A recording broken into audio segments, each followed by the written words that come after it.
तो आज हम देखेंगे कि उससे कौन कौन से सेक्टर है और उस सेक्टर से रिलेटेड कौन कौन से शेयर है जिस पे हम नज़र रख सकते हैं, और आगे अच्छा लगेगा तो स्टडी करके हम आगे का निर्णय ले सकते हैं। ये शेयर आने वाले समय में अच्छे रिटर्न दे सकती है, बड़े रिटर्न की उम्मीद कर सकते हैं हम इन शेयरों से।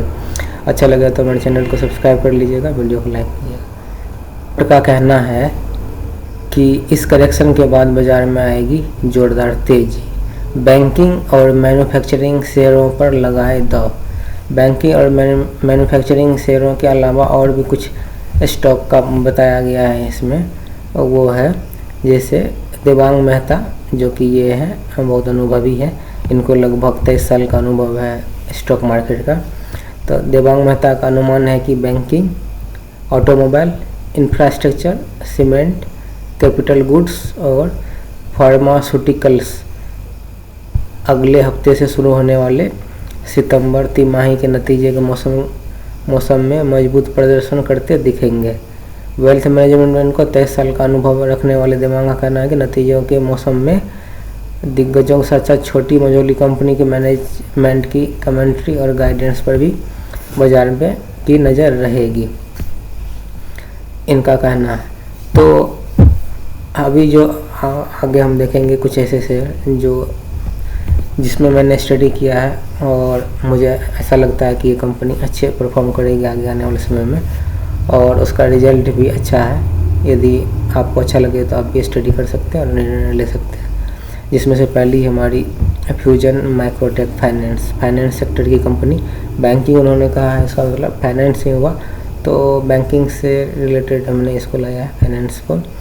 एक महीने में कोई रिटर्न नहीं है, 6 महीने में देखेंगे तो 46-47% का अच्छा रिटर्न है, और एक साल में 82%। इस तरह का जो जिसमें ग्राफ होता है लगातार ऊपर जाना, वो शेयर अच्छा होता है, उसको हम अच्छा मानते हैं।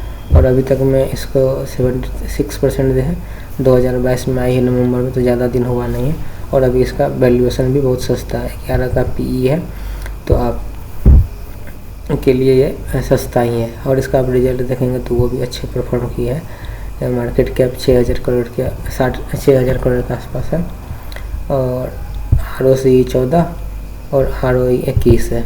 और इसका रिजल्ट देखेंगे तो वो बहुत परफॉर्म अच्छे कर रही है, इस हिसाब से मैंने इसको सेलेक्ट किया। और इसके रिजल्ट देखेंगे तो 2018 में 266 करोड़ के सेल्स को इन्होंने अभी 1742 करोड़ का सेल्स पहुंचा दिया, और 1742 करोड़ के सेल में इन्होंने टैक्स देने के बाद 387 करोड़ का इनके पास प्रॉफिट बचा है सिर्फ 300। इस हिसाब से होगा 38 रुपया 47 पैसा, मतलब एक शेयर पे 38 रुपया ये कंपनी कमा रही है। इस हिसाब से देखा जाए तो बहुत ही ज़बरदस्त है। पहले इसका ऐसा नहीं था, ये 2022 में ये लगभग 2.5 रुपया था, उसके बाद उससे पहले ये 5.25 रुपया, लेकिन ये ज़बरदस्त जंप देखने को मिला है। यदि ये इस तरीके से मैनेज कर पा रही है, जैसे ये 38.5% का जैसे इसने रिटर्न दिया है, EPS दिया है, और यदि इस तरीके से परफॉर्म करती है तो आने वाले समय में ये बहुत बड़े रिटर्न दे सकती है। और इसका जब आप बाकी देखेंगे शेयर पैटर्न तो उसमें आपको पता लगेगा। प्रमोटर्स के पास कितना है 68%, और उसके बाद DI डोमेस्टिक के पास कितने हैं, फॉरेन FI के पास कितने हैं 5.5, और डोमेस्टिक के पास 16.5, और उसके बाद पब्लिक के पास कितना बचा है 9.5। मतलब पब्लिक ही कह सकते हैं कि सेकेंड नंबर पे सबसे नीचे में। और यदि थोड़ा सा इन्होंने स्टेक बढ़ा लिया DI वालों ने तो पब्लिक सबसे नीचे रह जाएगी। तो इतना भरोसा है डोमेस्टिक वालों का और फॉरेन इन्वेस्टर का इस पर, जो इसने अपने दांव लगा रखा है, तो आने वाले समय में ये बड़ी रिटर्न देगी। और ये बैंकिंग सेक्टर की हो। दूसरी जो हमारी कंस्ट्रक्शन सेक्टर की है, नई कंपनी आई है विष्णु प्रकाश आर पुंगीला, जस्ट अभी आई है, ज़्यादा दिन हुआ नहीं। इसका आप देखेंगे ये सितंबर में ही आई है, 5 सितंबर को।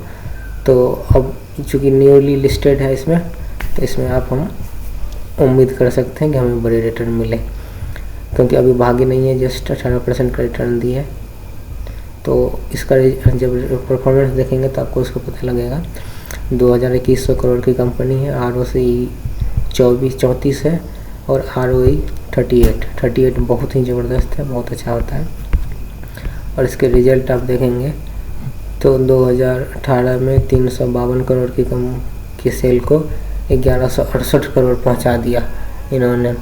तो 1168 करोड़ मायने रखता है, बहुत अच्छा होता है। और इसका जब प्रॉफिट देखेंगे तो 91 करोड़ की प्रॉफिट कमाई है। और EPS एक शेयर पे लगभग 10 रुपया, पौने 10 रुपया के आसपास है। और एक समय में 16 रुपया के आसपास ये कमा रही थी, तो अच्छे हैं। इसके जब CAGR देखेंगे तो ये CAGR तो नहीं दिखा रहा है, ग्रोथ प्रॉफिट ग्रोथ है तो वो भी 52, 53, 102 है। और सेल्स ग्रोथ में भी अच्छी देखने को मिला है। बाकी इसके आप शेयर होल्डिंग पैटर्न देखेंगे तो इसमें भी हम देख सकते हैं 67% प्रोमोटर्स का है और 3% DI वालों ने ले रखा है। और उसके बाद FII वालों ने और DI वालों ने 7.5% से ऊपर है। और पब्लिक के पास 21% है। तो इसमें भी ज़बरदस्त है फॉर इंस्टीट्यूशनल होल्डिंग वालों का विश्वास, तो अच्छे चांसेस हैं। उसके बाद हमारी NDR auto components, auto sector का बोल रहा है तो ऑटो कंपोनेंट बना हमने सेलेक्ट किया, जिसमें से आप इसके रिटर्न देखेंगे तो आप देख सकते हैं 109% NDR ऑटो। और एक साल में देखेंगे तो 172%। इस तरह का रिटर्न बहुत कम है। और ये जो भाग गई है तो भागते हुए शेयर में कभी भी एंट्री नहीं लेना चाहिए, क्योंकि ये देख सकते हो ये भागी, उसके बाद प्रॉफिट बुकिंग हुआ गिरा, फिर भागी, फिर प्रॉफिट बुकिंग हुआ, फिर गिरा, फिर ऊपर गिरा, फिर प्रॉफिट बुकिंग होगा, फिर गिरेगा। तो जब गिरे तो एंट्री ले। छोटी कंपनी है बहुत, जो भी मैंने सजेस्ट किया लगभग 2000 करोड़ से नीचे की कंपनी है और अच्छे कमा रही है। इसका मार्केट कैप 700 करोड़ है, ROCE 16, ROE 14 है। और उसके बाद आप इसका सेल्स देखेंगे तो 2020 में 97 करोड़ की सेल आ गया है 393 करोड़ पे। तो अच्छे रिटर्न है, अच्छे ग्रोथ कर रही है कंपनी। और इसके प्रॉफिट देखेंगे तो 28 करोड़ का प्रॉफिट आफ्टर टैक्स है, नेट प्रॉफिट है। और इसके EPS देखेंगे तो 23.5 रुपया और 12.5 पहले था। तो बहुत अच्छा ज़बरदस्त कमा रही है। 23 रुपया 24 रुपया कमाना मामूली बात नहीं है, तो कंपनी अच्छे सेल कर रही है। और इसका आप शेयर पैटर्न देखेंगे, शेयर होल्डिंग पैटर्न तो 74% है प्रोमोटर्स के बाद, बाकी और सब जनता के पास ही, पब्लिक के पास ही, ज़्यादा नहीं। उसके बाद हमारी एक IT की कंपनी है डायनाकॉम्स प्राइवेट लिमिटेड। तो इसके 6 महीने के रिटर्न देखेंगे 112% और लगातार भागे जा रही है 173%। 970 करोड़ की कंपनी 1000 से नीचे करोड़ है, 20 PE है। ये भी लगातार भागी है तो इसके भी गिरने के चांसेस हैं, गिरेगी। तो इसका आप देख सकते हैं ROCE 36 और ROE 3839 बहुत अच्छा होता है, 3839। और फेस वैल्यू 10 है। इसका मतलब ये आने वाले समय में ये स्टॉक स्प्लिट हो सकता है और कंपनी अपने शेयर प्राइस कम कर सकती है स्प्लिट करके। और इसका आप रिजल्ट देखेंगे तो रिजल्ट 2012 में 52 करोड़ की सेल को बढ़ा के 804 करोड़ सेल कर दिया 2023 में। और इसके जब नेट प्रॉफिट देखेंगे तो 33 करोड़ का प्रॉफिट कमाया इस साल, पिछले साल 16 था, दोगुना हो गया लगातार। और इसका EPS 26 रुपया 26.3 है। तो ये EPS भी बढ़िया है और डिविडेंड भी दे रही है।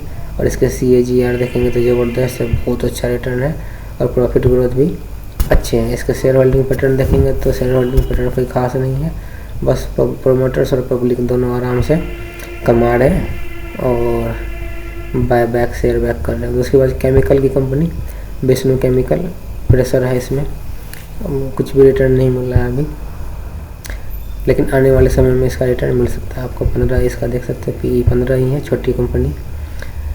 2000 करोड़ की ये भी कंपनी है, सस्ते पे वैल्यूशन पे मिल रहा है और लेकिन कमा रही है। ROCE देखेंगे तो 30 है और ROE देखेंगे 31-32 है। तो अभी केमिकल का कोई भी सेक्टर है उसमें प्रेशर है, इसलिए इसमें भी प्रेशर है। इसका सेल देखेंगे तो 2015 में 418 करोड़ की सेल करने वाली कंपनी लगभग 1400 करोड़ सेल ले आई है 2023 में।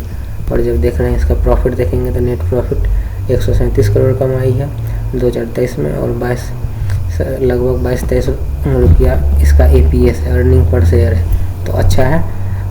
सब साल परफॉर्म अच्छा किया, इस साल थोड़ा सा इसमें परफॉर्मेंस है, लेकिन ये हो सकता है रिकवर कर ले। तो और इसका शेयर होल्डिंग पैटर्न देखेंगे तो शेयर होल्डिंग पैटर्न में भी इसका ज़बरदस्त आप देख सकते हैं। प्रमोटर 68, थोड़ा सा उन्होंने कम किया है, लेकिन इन्होंने दिया FI और DI वालों को एंट्री दिया है। तो FI DI वालों ने अब इसमें अगस्त में एंट्री लिया है, पिछले महीने तो इसके आगे बढ़ने के चांसेस अच्छे हैं। ये सब शेयर हैं, इस पर आप नज़र रख सकते हैं, स्टडी कर सकते हैं। अच्छा लगा तो हमारे चैनल को सब्सक्राइब कर सकते हैं। जय हिंद।